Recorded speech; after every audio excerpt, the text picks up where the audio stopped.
En primera plana, Carlos Herranz. Bienvenidos en Primera Plana, un programa de Radio Francia Internacional y de France 24. Esta semana, en nuestro primer programa de 2020, ponemos el foco en un tema de plena actualidad: el papel del ejército en una América Latina que está en plena efervescencia social. Para ello me acompañan en este estudio tres invitados.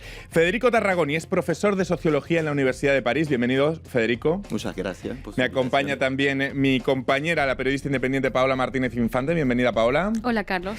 Y David Gormezano, que es periodista, compañero de France 24 y que fue ex corresponsal en Brasil. Bienvenido, David. Hola, Carlos. El papel de los ejércitos en América Latina, hoy en Primera Plana. Bueno, pues ya lo saben, son varios los gobiernos de América Latina que han echado mano de sus ejércitos últimamente para reprimir contestación social en la calle. En el caso de Bolivia ha sido especialmente significativo el papel del ejército en la salida de Evo Morales del país. En otros países como Brasil o Venezuela, su influencia en los altos círculos de poder es realmente notable. Es por ello que hoy, en nuestro primer programa del año, nos preguntamos sobre el rol que tiene el ejército en la América Latina contemporánea. ¿Existe una vuelta, dirían ustedes, del ejército como actor político en varios países de la región que aún tienen cercanas esas cicatrices de la dictadura? En unos instantes vamos a hacer estas preguntas a nuestros invitados. Antes vamos a repasar algunos de los artículos y de las portadas que nos deja la prensa al respecto últimamente. Por ejemplo, muy significativo, este titular de un artículo del New York Times: el regreso de los militares. Dice el rotativo que el caso de Bolivia, donde los militares sugirieron a Evo Morales a renunciar, reveló que los soldados no han abandonado el poder en América Latina.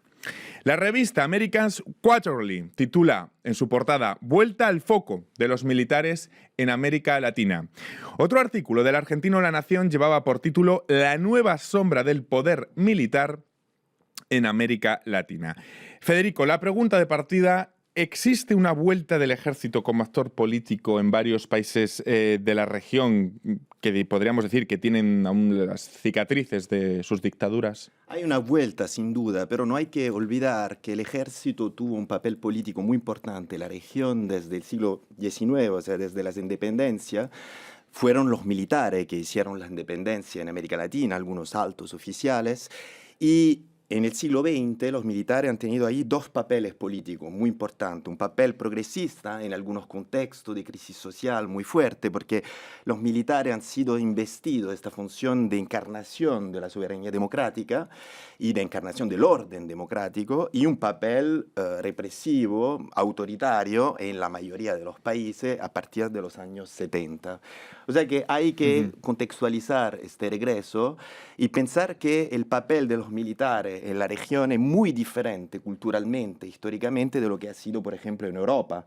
Un papel más represivo, por supuesto, en Europa, y en América Latina hay dos funciones diferentes. Paola, estamos en un momento de plena efervescencia social en América Latina. No sé si el poder civil está supeditado al militar en cierta forma. Si los presidentes, cuando fracasan en sus negociaciones políticas, cuando fracasan en la política, echan mano del ejército. Absolutamente. Yo creo que también responde a la pregunta anterior. Yo creo que no es un poder político, no es un factor político, sino un factor represivo, que es lo que ha pasado en Chile, sobre todo.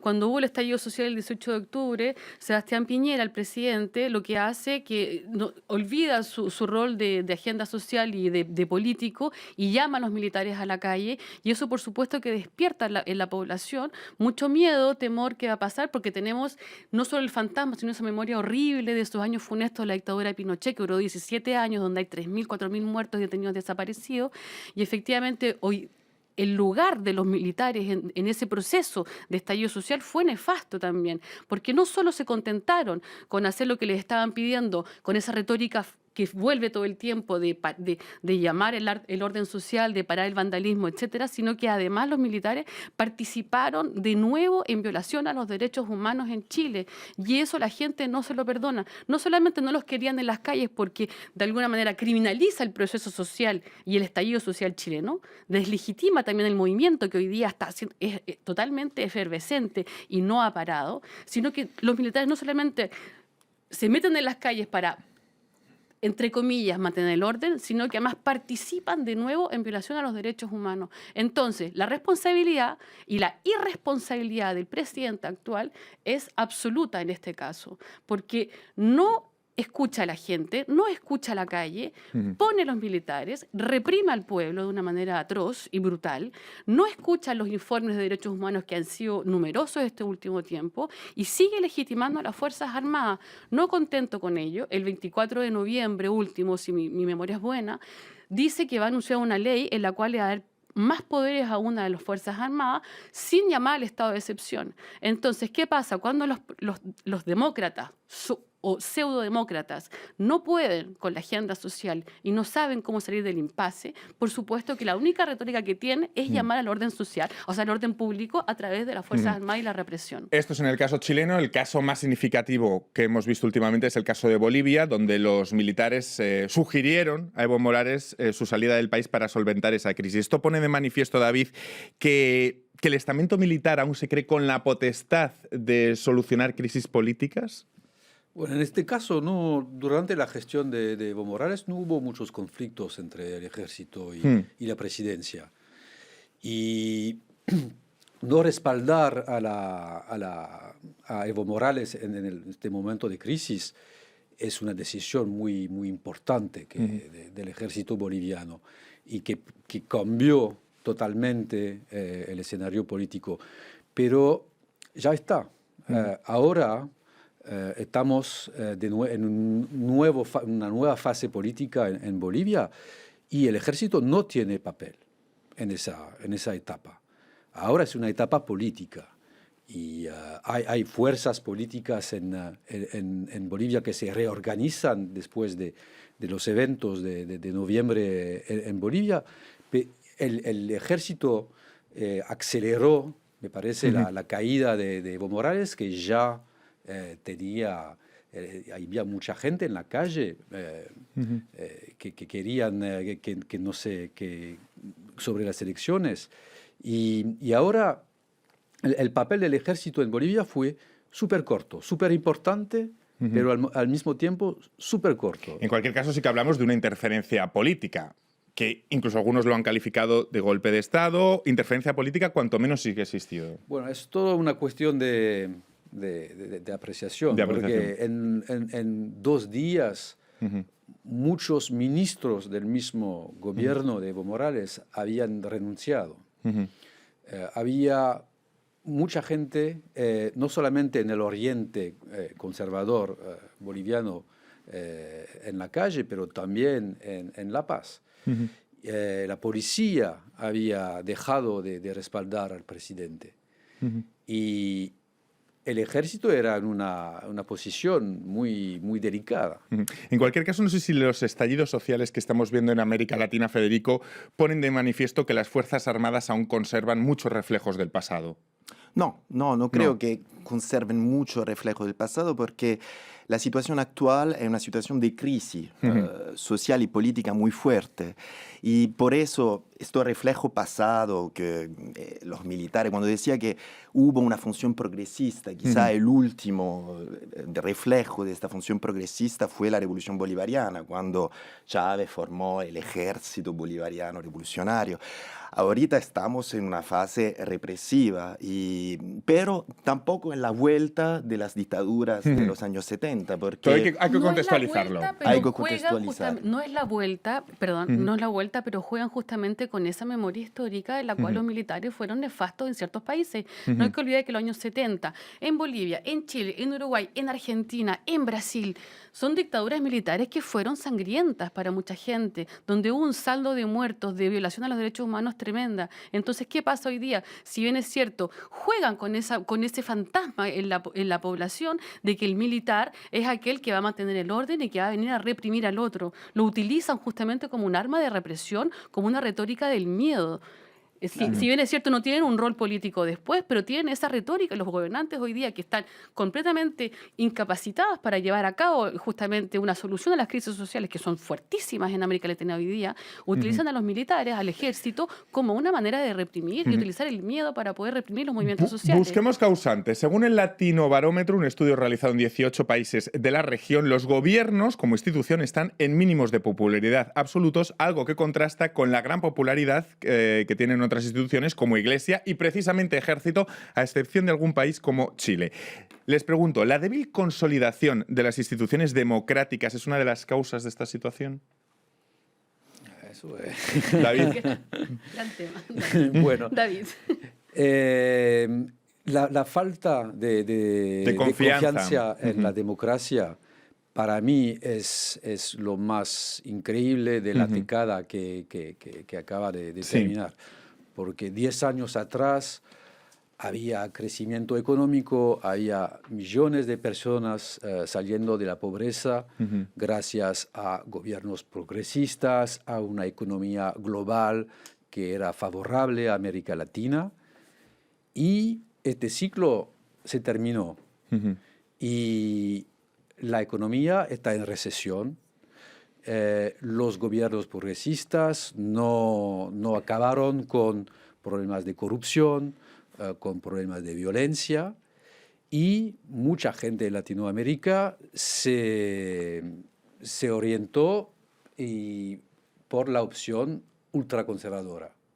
Ejército, Iglesia, que va a solucionar los problemas de violencia y que va a sacar la corrupción del país. Ese discurso de los evangelistas que ahora es el discurso de la derecha neoconservadora, y muchos sectores populares están seducidos por ese tipo de política. Eso aconteció en la década, pero mucho en los últimos 4 o 5 años. Es muy visible en Brasil, pero pasa lo mismo en Bolivia, en algunos sectores de Argentina también, y es un fenómeno continental. ¿Hay una creciente militarización de las sociedades latinoamericanas, podríamos decir? No creo. No. No, la verdad es que no. Pero también respondiendo a la pregunta anterior, yo creo que durante los años 90, cuando vuelven las democracias en general, después de eso han pasado 30 años, ¿cierto? Sí.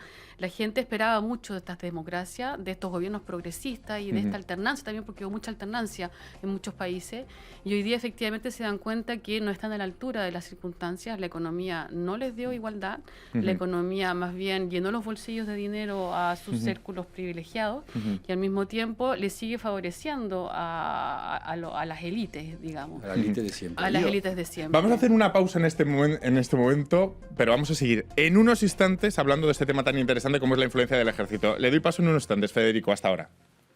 RFI, la selección del mes.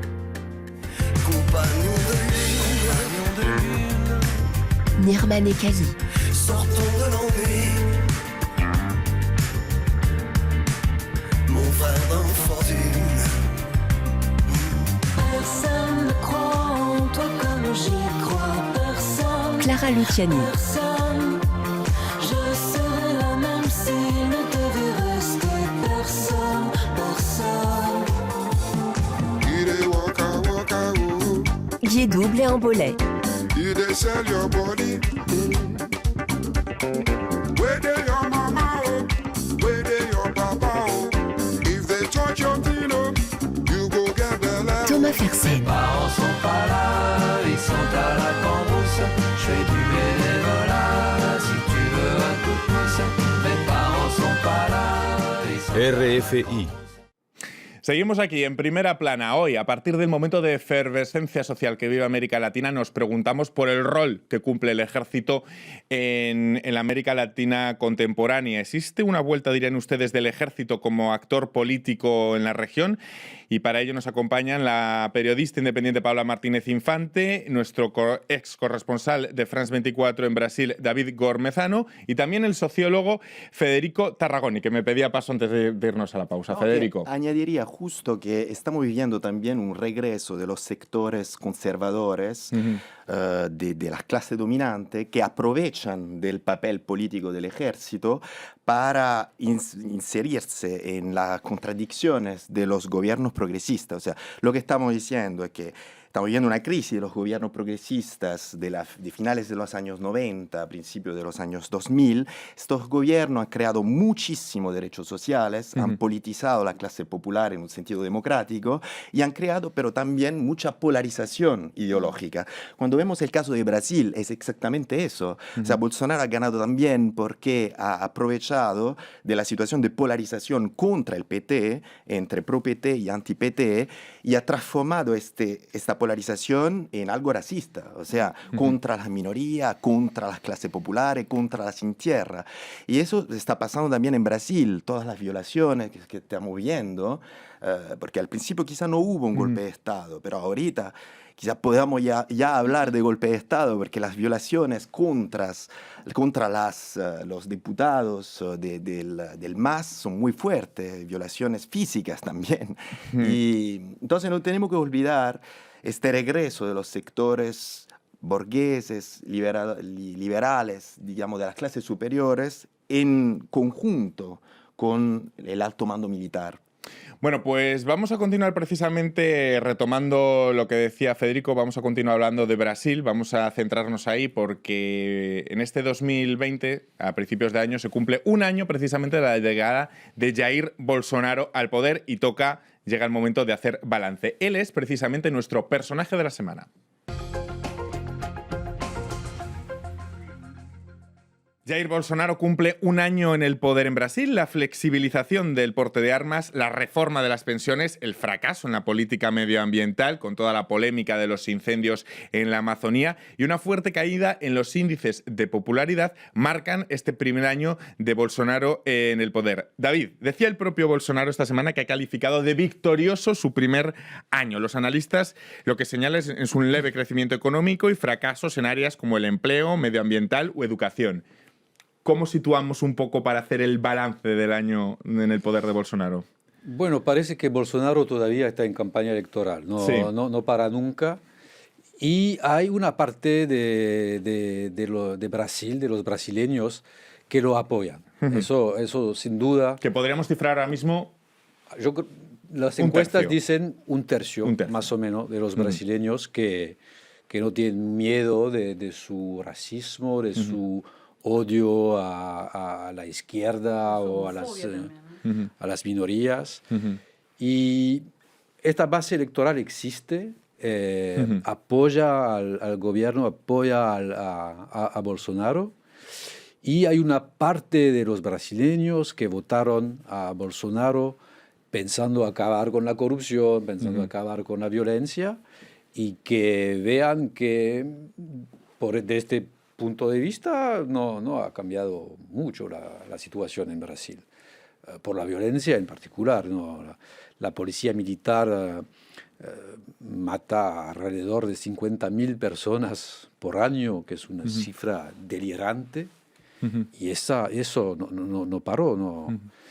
Ahora gobernadores, oficiales cerca de Bolsonaro dicen que hay que matar más gente. Bueno, porque en realidad, respecto a las políticas realmente tangibles que sí que se han llevado a cabo durante este primer año de Bolsonaro, podemos nombrar pocas. Por ejemplo, la reforma de las pensiones, si no me equivoco, y un poco más.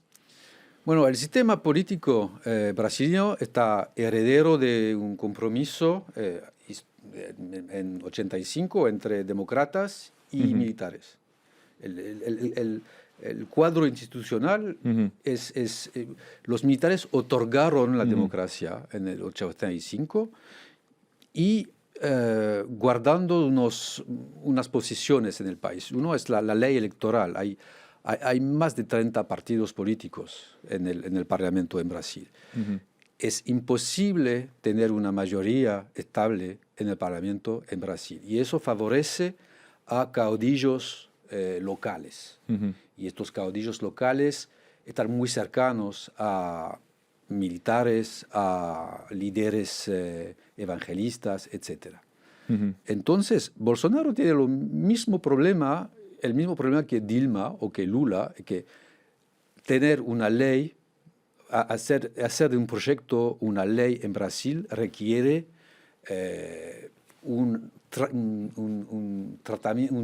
negociaciones con muchos partidos políticos que no son partidos políticos, que son sectores de interés. Y Bolsonaro, para reformar el país, o suspende el Parlamento o va a tener que hacer exactamente lo mismo que sus predecesores. Por esa misma razón utiliza esa retórica, insisto, del shock, entre comillas, de hacer de él como el hombre providencial que va a cambiar todo, y sobre todo no hay que olvidar que Bolsonaro, tú lo decías bien, hace todavía campaña, pero él llegó al poder con un discurso súper de seguridad absoluta, de decir yo voy a barrer la corrupción del país, voy a barrer la delincuencia del país y voy a darle la posibilidad a la cabra, señor, que tenga un arma. De hecho, su segunda ley también, recordemos que hace un año atrás, lo primero que hace el decreto para que la gente pueda tener un porte de arma. Entonces lo que hace, no militariza a la gente, pero da cuenta de que la única solución al problema social que existe, de la precariedad y de la falta de dignidad en la sociedad, es la seguridad. Y ahí hay un error garrafal. Por eso los evangélicos están tan fuertes en esos países, porque ellos están en el tejido social, aportando lo que los estados en diferentes países, sobre todo en Brasil, no han aportado desde los últimos años. Entonces, ¿qué pasa con este año de Bolsonaro? Es todavía muy temprano. Yo no me esperaba mucho tampoco del personaje, digámoslo, independiente a los compromisos electorales o políticos que tenga que realizar. Es un personaje que aparece, que él se presenta como un hombre providencial que va a cambiar todo, y es incapaz de hacerlo, no tiene la altura política para hacerlo tampoco. Llegó como un azote a la corrupción, sin embargo, parece que la corrupción ya afecta al propio círculo personal de Bolsonaro. Creo que a uno de sus hijos que está siendo investigado, David, corrígeme si me equivoco, por desvío de fondos públicos. La corrupción que él denunciaba ahora le afecta a su propio círculo. ¿Tiene mucho recorrido estos casos por los que se investiga al círculo de Bolsonaro? ¿Pueden pasarle factura? Sí, claro, porque hay este caso de dinero público, pero lo peor es que están acusando a su hijo de tener contactos con milicianos, ex policías que matan. Eso es un caso muy grave. Desgraciadamente es un caso un poco común en Brasil, que políticos están cercanos a ex militares, ex policiales que hacen cosas muy oscuras. Después, bueno, el sistema, el judiciario en Brasil es muy complicado. Sí, lo hemos visto en muchas ocasiones. Bueno, y para procesar el hijo de Bolsonaro va a llevar años y años. Así que, bueno. Y, bueno, este tercio de la población brasileña que apoya a Bolsonaro, bueno, para ellos no es un problema. Pase lo que pase. Exactamente. Bueno, serán estos tiempos. Un año de Bolsonaro, y en el tramo final de nuestro programa, en nuestra contraportada, a lo que nos vamos a referir es a lo que tenemos por delante, a 2020. Contraportada.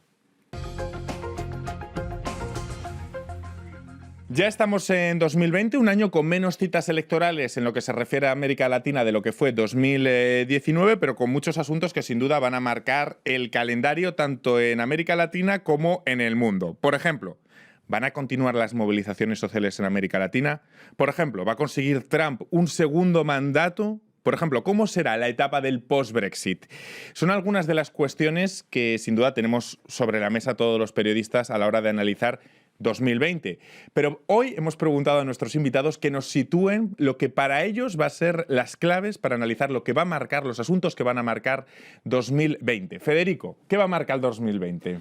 Para mí la movilización social en Chile, por varias razones, porque esta movilización conlleva varias evoluciones políticas muy contemporáneas que para mí van a cambiar el estado del subcontinente. La primera es la resistencia contra las políticas neoliberales, porque aquí hablamos mucho de militarización, papeles de los militares, regreso de los sectores de la extrema derecha, pero no tenemos que olvidar que todos esos sectores aplican, de hecho, unas políticas neoliberales muy fuertes, privatización, modernización, y la apoyan.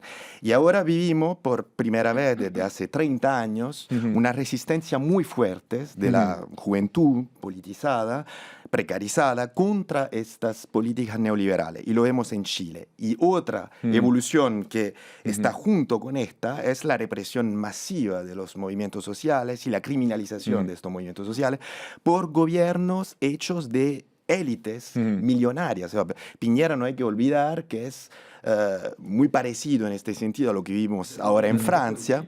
Exacto, son gobiernos de patrones.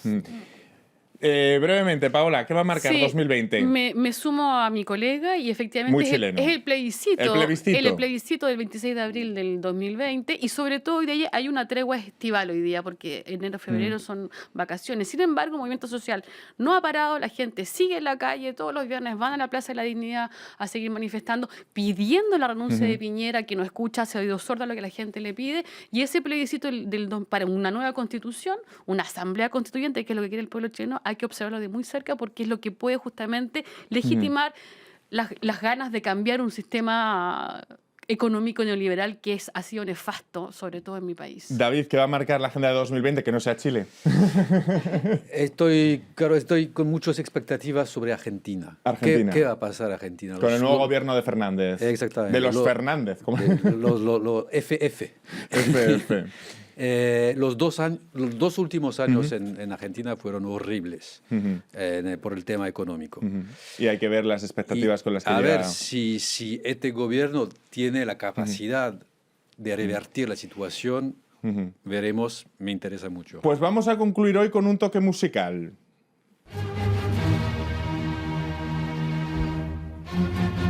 Y es que el 2020 también va a estar marcado por Beethoven. Es el año Beethoven, 250 años que se cumplen de su nacimiento y hay preparados, atención, más de 800 eventos, tanto en su ciudad natal, Bonn, como en la ciudad en la que murió, Viena. Así que Beethoven, por poner el punto cultural ya de este cierre de En Primera Plana, también va a marcar 2020.